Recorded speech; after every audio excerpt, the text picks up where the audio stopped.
Bonjour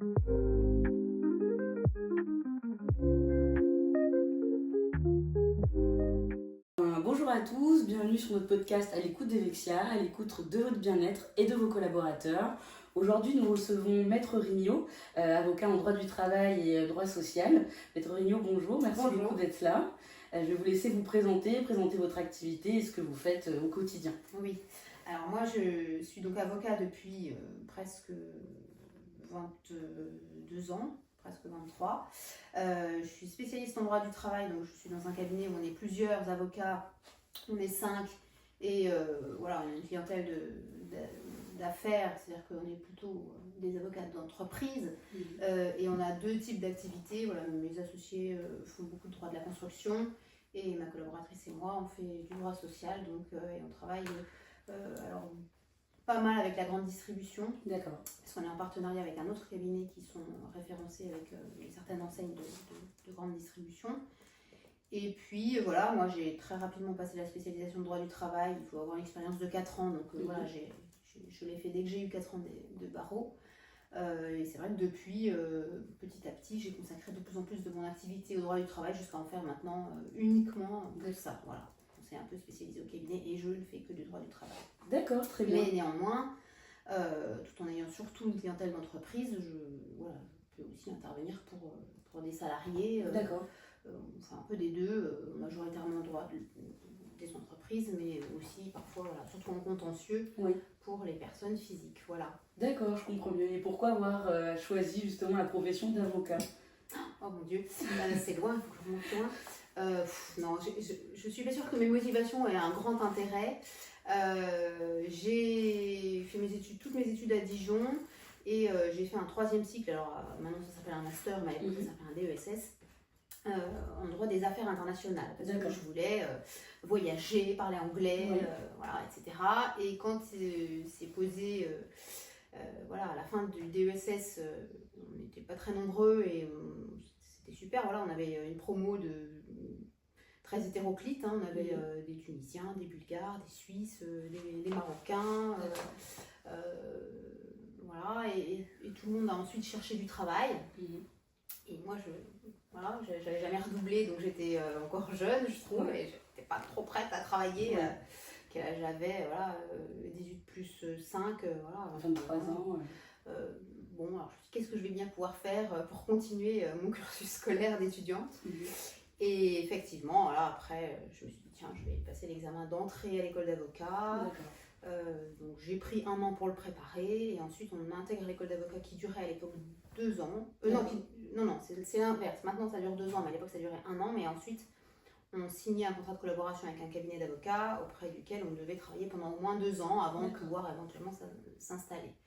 Donc voilà, ça m'a emmené sur 2 ans d'études supplémentaires et je suis ensuite devenue avocat et j'ai intégré un super cabinet au sein duquel je suis restée depuis 2003, date de ma prestation de serment. C'est le cabinet dans lequel j'avais fait mes stages. Voilà. Ah bah super. Je suis restée au même endroit.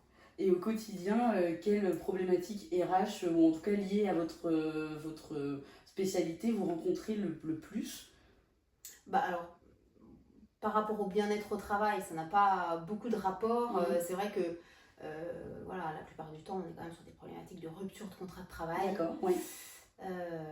Et souvent, voilà, les personnes physiques, en tout cas, quand elles viennent voir un consultant, un avocat, c'est parce qu'en général, voilà, elles veulent quitter leur emploi ou on les pousse un peu à la sortie. D'accord. Et donc, savoir si c'est matière à contester ou comment faire pour justement négocier une bonne rupture de leur contrat de travail parce qu'elles ont trouvé mieux ailleurs.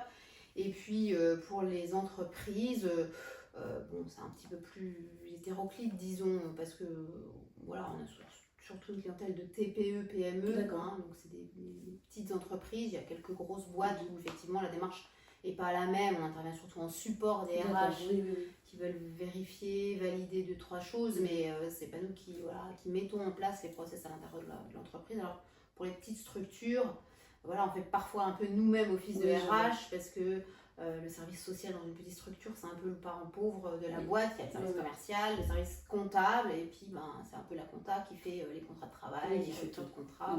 Et donc voilà, c'est quand même des problématiques classiques de durée de travail, heures supplémentaires. D'accord. C'est un peu des modes, disons. Il y a eu la problématique des heures supplémentaires, il y a eu la problématique du harcèlement moral, il y a la problématique après de la rupture négociée du contrat.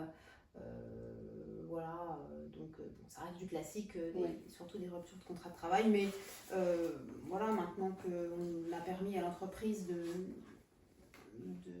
déroger un peu au droit du travail en faisant elle-même ses petits accords à l'intérieur de l'entreprise, nous les avocats, on s'est un peu emparé du truc et puis on rédige des accords d'entreprise justement pour faire quelque chose un peu à la carte. Oui, bien sûr. Mais bon, il faut déjà que les boîtes soient un peu structurées, avec des organisations du personnel, représentatives du personnel, etc. Mais voilà, moi je trouve que le métier a beaucoup évolué. Avant, c'était surtout du contentieux, et maintenant il y a beaucoup de négociations, à la fois de rupture ou de gestion de conflits internes. Après, il y a des moments où ça va moins bien, où on fait des procédures de licenciement économique, puis des moments où ça va mieux, où on fait des recrutements. Enfin, et justement, ce que j'aime bien dans cette profession, c'est que on n'a pas forcément des journées qui se ressemblent les autres, et puis entre les rendez-vous sur place, le contentieux, les rédactions d'actes, c'est toujours un peu différent. Oui, je comprends. Et ça évolue, c'est vrai que ça évolue, et la QVT, pour le coup, c'est un vrai sujet. C'est quand même quelque chose d'assez nouveau. Je veux dire qu'il y a 20 ans, on ne se posait pas trop la question de la QVT. Et vous parliez de mode, en tout cas pour les entreprises. Comment évoluent justement un petit peu ces problématiques RH au fur et à mesure des années, avec le télétravail, le Covid, parce qu'il y a quand même eu des gros changements, j'imagine. Aujourd'hui, le bien-être du salarié est un peu au cœur du sujet. C'était surtout avant la rentabilité, je veux dire. Et puis le disciplinaire, on ne faisait pas grand cas parfois de certaines absences. Les femmes enceintes étaient beaucoup, je trouve, moins protégées. L'égalité professionnelle homme-femme, c'est quelque chose qui est vraiment né, c'est pas si vieux que ça, l'égalité professionnelle homme-femme. Les seniors au travail, effectivement, le télétravail, c'est quelque chose de nouveau, ça n'a que 5 ans presque. Parce que avant, les entreprises qui pratiquaient le télétravail, elles se comptaient sur les doigts des deux mains, mais on s'est posé ces questions-là il n'y a pas si longtemps. D'accord. Et justement, est-ce que le droit encadre un petit peu toutes les questions liées à la qualité de vie et les conditions de travail, ou pas du tout? Est-ce que c'est encore trop jeune? Si, mais alors, c'est pas la qualité de vie au travail en tant que telle. Après, il y a différents mécanismes. Bien sûr qu'on gère la durée du travail, on gère le droit à la déconnexion. On gère la coïncidence vie professionnelle, vie privée, le droit à la formation, l'égalité, tout ça c'est des principes juridiques qui sont légalisés et qui dans leur ensemble permettent des bonnes conditions de travail. Tout à fait. Mais on passe par ces mécanismes juridiques qui sont vieux, dans lesquels on accorde peut-être plus d'importance, mais oui, c'est évidemment, tout est encadré en réalité. Quand je me suis posé la question de savoir ce que recouvrait la QVT, c'est effectivement la durée du travail, la formation, le dialogue social, l'égalité des salaires, c'est effectivement, tout ça est très codé. Oui, tout à fait. C'est légalisé, évidemment. D'accord. Et justement, vous parliez donc effectivement de la QVT qui est quand même au sein des entreprises et qui est quand même codée. Mais... Alors, surtout des grosses entreprises. C'est pas encore quelque chose pour lesquelles les entreprises très structurées mettre en place un processus de QVT, ça suppose d'avoir un service RH, des organisations représentatives du personnel, des organisations syndicales, et donc c'est surtout quand même dans les grandes entreprises. Je dois dire que dans mes petits supermarchés, oui, c'est plus complexe, ils n'ont peut-être pas forcément ni le temps ni les moyens. Ils se disent qu'ils ont du mal à recruter, mais ils ne vont pas jusqu'à se dire mais pourquoi on a du mal à recruter. C'est sûr que c'est un secteur qui n'est pas très attractif, où il y a beaucoup de temps partiel, où on n'est pas très bien payé, et où effectivement on a des heures, on travaille le samedi, on travaille le dimanche, et de compensation. Oui, bien sûr.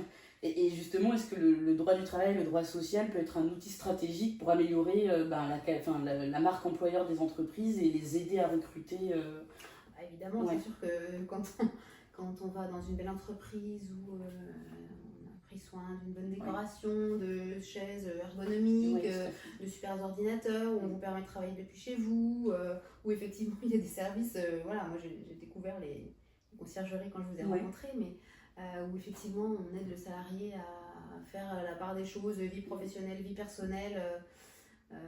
Évidemment que, alors c'est pour certains métiers, hein, celui qui va travailler sur les chantiers, il va travailler sur les chantiers. Oui, Après, bien sûr. il y a à part le temps de travail, on ne peut pas télétravailler Non, quand on bien est sûr. maçon, évidemment, mais le reste, voilà, où on permet aux salariés de s'exprimer, voilà, de donner leur point de vue, mais ça c'est aussi une question de génération. Oui, bien sûr. C'est parce que maintenant on a plus de jeunes au travail, plus de jeunes RH, que tout ça se développe évidemment, Oui, c'est la génération Z. Bah, exactement. Avec les gens qui se aussi, soucient évidemment, qui dans leur recherche d'emploi sont plus autant attirés que ma génération par le salaire et plus par voilà, la qualité de vie au travail, les conditions de travail. Effectivement, on met plus forcément maintenant son travail au cœur de sa vie. Oui, C'est ça qui a fait des changements fondamentaux en droit du travail. Hein. Oui, c'est sûr exactement. que avant, les femmes voilà, elles toléraient les remarques sexistes de leur patron. Et puis d'abord, c'était des patrons hommes. Maintenant, c'est un peu différent. Et c'est voilà, aussi une question de génération. Et c'est les jeunes générations qui ont fait aussi bouger les choses. C'est vrai que... Voilà. Oui, non, mais c'est vrai effectivement que les nouvelles générations dont je fais partie ont d'autres. C'est sûr que quand on a une boîte de jeunes salariés, ben, les conditions de travail, elles sont. J'imagine, je pense, et je crois pas être dans le faux, plus sympathique, quoi. Sympathique, sympa. Oui, Voilà. c'est ça. C'est vrai que le dialogue se fait plus facilement que quand on intègre une boîte où voilà, ce sont des gens qui ont une méthode de travail différente, tout simplement, et qui ne se sont pas posés toutes ces questions-là, qui ne sont pas forcément allés jusque-là, qui ont dit, mais voilà, il faut se soucier voilà, de ce qu'on dit. Enfin, je veux dire, moi, encore une fois, quand je vois dans la grande distribution, avant, les chefs d'entreprise, voilà, géraient ça en bon père de famille. Mais c'était le père avec ses enfants, c'était très... voilà, dans la, c'est pas que c'était méchant, mais c'était voilà, c'était dans la, il y avait le patron et puis en dessous les salariés qui devaient être reconnaissants et on distribuait comme ça les primes un peu à la tête et le patron estimait que la personne était méritante sans critères très objectifs, hein, que savoir si voilà la personne était corvéable à merci en fait, je ça vois, presque. Alors qu'aujourd'hui on ne peut plus dire à un salarié enfin, tu pars à l'heure, tu fais quoi, tu fais pas d'heures supplémentaires, enfin, bon. Ces gens-là en encadrement, voilà, souvent il faut ce qu'on appelle des dépressions, des burn-out et aussi sont victimes parfois de harcèlement, et le harcèlement moral, parfois on peut être harceleur sans même s'en rendre compte en réalité. Un salarié qui est quand même soumis à son employeur. Voilà. Donc il y a au départ un déséquilibre que le droit du travail est là pour compenser. Donc le droit du travail est un droit protecteur. C'est effectivement dans un but de protection accrue des salariés. Alors après, il y a aussi le droit de la sécurité sociale. Oui, tout à fait. Il y a les problématiques d'accident de travail et de maladie professionnelle. Si votre employeur il vous dit moi je vous embauche, ah oui mais là il faut que je fasse garder mon fils. Pas de souci, je m'en occupe, mais attendez, c'est royal, c'est génial.